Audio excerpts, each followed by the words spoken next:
Maayong buntag kanatong tanan. Ato karon nga gisaulog ang Pentecost Sunday, ang Domingo sa Pentecostes.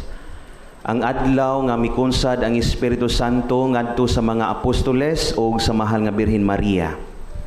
Unya nailhan usab ang maong kasaulugan nga birthday sa Katoliko nga simbahan.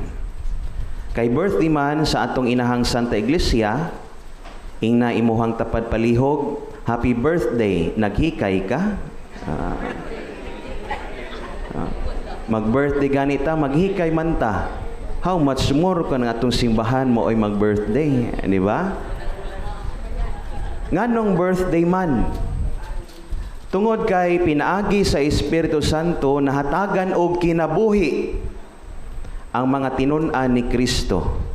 Sila nahatagan og gahom og kaisog aron ang ilang misyon sa tibok kalibutan masugdan. Kay kung wala pa ang Pentecostes, kung wala pa ang pagkunsad o paghikap sa Espiritu Santo, magpabilin sila diha sa kahadlok. Magpabilin sila sa suok-suok. And in the same way, wala ta makasinati ug makadawat sa Kristohanong pagtuo. Mao na nga pasalamat ta sa Ginoo. Amen. O pinaagi sa mga sakramento, ilabi na sa pagkumpirma, kita gilig-on sa Espiritu Santo aron adunay kaisog ug kinabuhi aron sa pagsangyaw dili ta magdumili. Mao na nga lingi imuhang tapad pag-usab ingna ang Espiritu Santo imo nang nadawat sa pagsangyaw ayaw na pagbalibad. Kanindot.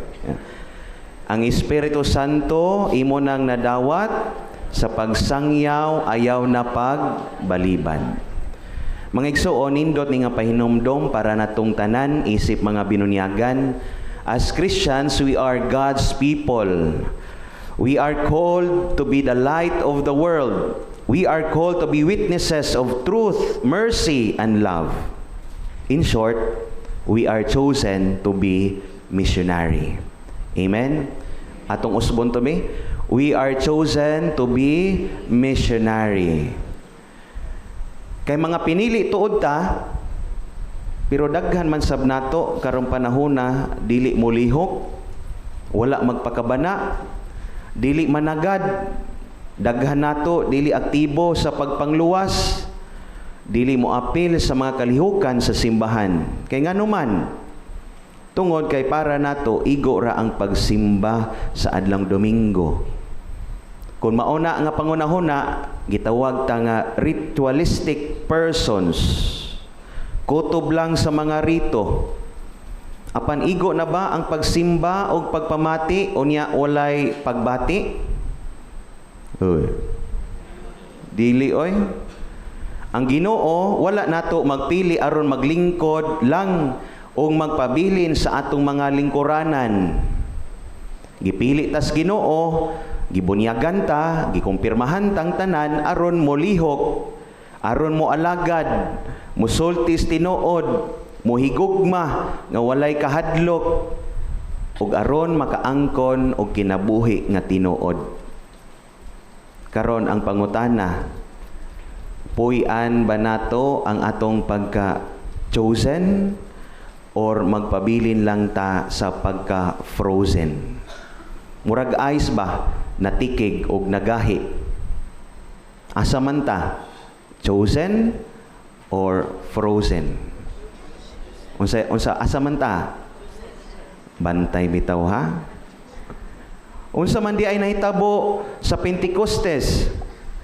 Diya sa unang pagbasa atong nadungog, nagtigom ang mga tinun-an, sulod sa lawak kay nahadlok man sila pag-ayo.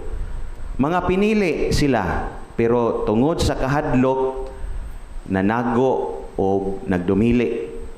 Apan sa kalit, dihay kusog nga hangin o kalayo, o nakaangkon o gahom, hinungdan, nga nakasulti sa nalain nga mga pinulungan. Ang Espiritu Santo mangigsuon, wala mo abot, wala manaog, aron pagpabilin, aron magpabilin ta diha sa kahadlok, kundili aron ipadala sa misyon. Murag giingnan sila sa Espiritu Santo, gawas mo diha, adto mo didto, ug isugilon ang maayong balita. After that, they were sent out and they spread the gospel. Mga igsoon, mauni ang padayon nga hagit nato karon. Ang Ginoo wala magpili nato aron maglingkod lang permi sa bangko ug mamati lang sa mga nindot, mga lectures, mga wali. Apan gipili ta aron mo lihok, aron mo alagad, aron mo sangyaw, aron mo higugma, ug aron mabuhi nga puno sa kalipay ug kalinaw. Ang atong pag-anhi naagyoy rason. Tulo ka punto ang akong ipaambit inyo karon. Unsa may ikahatag timailhan sa Espiritu Santo, ang Espiritu sa Ginoo nga buhi kaayo diha nato. Una, ang Espiritu Santo nagpahiusa. The Holy Spirit gives unity and not division. Panahon sa Pentecostes, ang mga tinun-an nakalitok sa lain nga mga pinulungan. Pero giingon nga sila nagkasinab tanay. Milagro gyud no, makahibulong bisan lalahi og kultura og sinultihan, nagkahiusa gihapon silang tanan tungod sa Espiritu Santo. Nindot dili. Pero kita nga mga binunyagan og nakumpirmahan, kita nga naa sa simbahan, musugutang sa dili, perihatag sinultihan, pero nakasinabot batang tanan? Uy, nakasinabot wa. Wa oy. Unsa may nahitabo sa ato ang pangagamhanan karon, nagkasinabot wa. Wa. Kay ngano man na ang Espiritu diha or wala? Wala. Kay ang dala sa Espiritu Santo mauman ang paghiusa.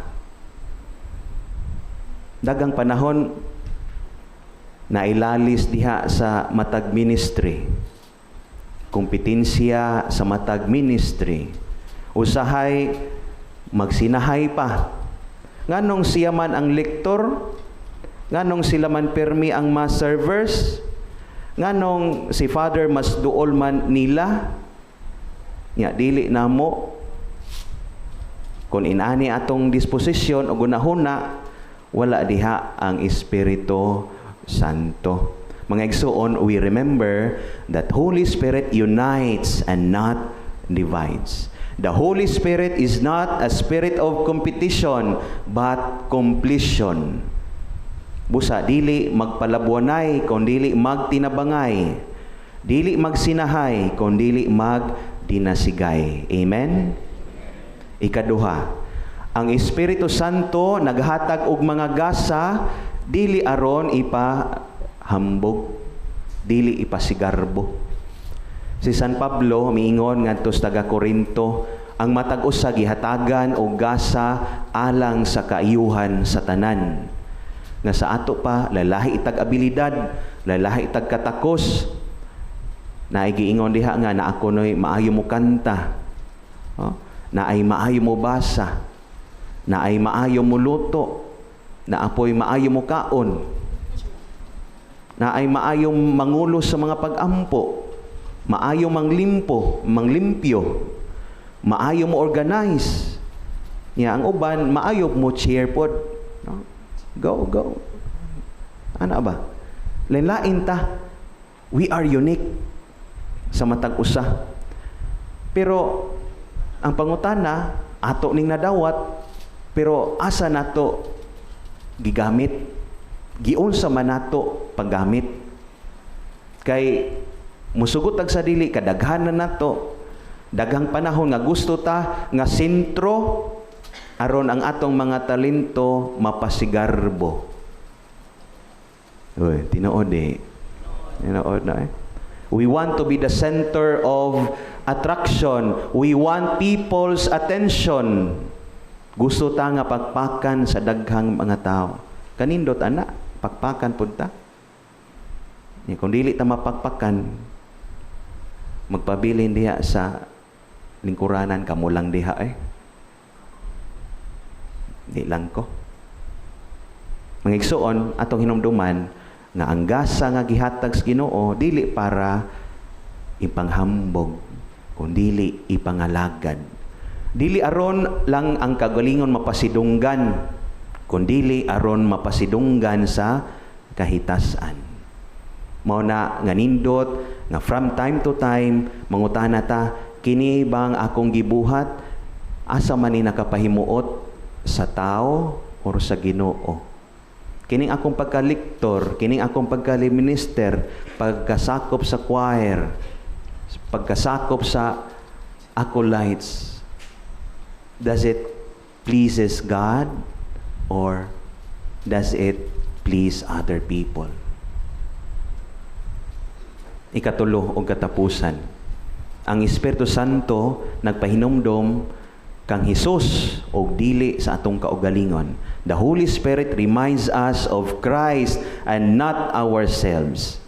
Si Jesus miingon, kung nahigugma kamo kanako, tumanaw ninyo ang akong mga sugo. Mga igsoon, ato gyud ni kanon na hinumduman nga si Kristo maugyod ang sentro. Dili kita, dili ako, dili siya, dili sila. Ang atong loyalty dapat kang Kristo ra gyud, dili sa grupo o sa mga paborito nga tao.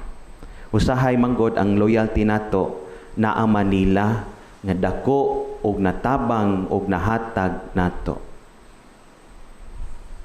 Hoy, tinodi. Wa na maningog. Our loyalty must always be for God. Kung ang atong loyalty para sa Ginoo, dili lang pod igo nga mosimba lang ta kada Domingo. Kung dili, kung loyal ta ni Kristo, loyal pod ta sa iyang mga sugo. Amen? Amen, amen, bitaw. Timan iha, nga ang tinuod nga Kristiyano o tinuod nga nagtuo ni Kristo, di lang goer, kung dili doer. Dili lang tigpaminaw, kung dili tigbuhat sab.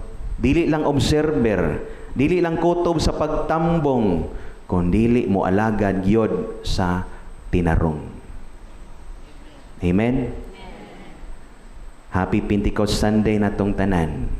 Atong panghinaot nga atong ablihan ang atoang kasing-kasing, atong pasudlon ang Espiritu sa Ginoo aron kita may subay gyud sa saktong daan.